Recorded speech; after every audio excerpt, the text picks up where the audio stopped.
গতকালকে আমার যেহেতু ভাতার ব্লক থেকে প্রাণী সম্পদ থেকে বিএলও ডক্টর সৌরভ ঘোষ ওনারা এসেছিলেন ভাতারে মুরাতিপুর বাজারে এলাকায়, এবং পত কুকুর জলাতন যে রোগ প্রত্যেক বছরে 28শে সেপ্টেম্বর থেকে শুরু করে টিকাকরণ।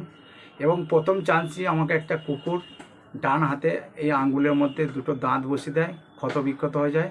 এবং যেহেতু ভাতার ব্লক থেকে ডাক্তারবাবুরা এসেছে, কুকুর আমাকে ধরতে হবে, যেহেতু পশুপ্রেমী, আমি ওই অবস্থায় কুকুর ধরে কাজ করেছি ওনাদের সাথে। এবং একটি জায়গায় প্রত্যেকটা মানুষকে আহ্বান জানানো হয়েছিল টিকাকরণের, যে কিভাবে কুকুর কামড়াইলে কি হবে, কি রোগ, সেই সব মানুষকে, প্রত্যেকটা মানুষকে সেই বার্তা ডাক্তারবাবুরা দিয়েছে। ওনাদেরকে অসংখ্য ধন্যবাদ।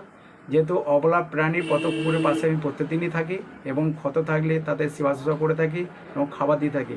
যে আমার হাতে যে ক্ষত বিক্ষত হয়েছে, আজকে আমি ভাতার হসপিটালে এসেছিলাম, ডাক্তারবাবুরা আমাকে চিকিৎসা করলেন এবং কয়েকটা 4টে আমাকে টিকা নিতে হবে। ক্ষত জায়গায় যদি আমার লালা লেগে যায় তাহলে আবার দুর্ঘটনার সম্ভাবনা থাকতে পারে।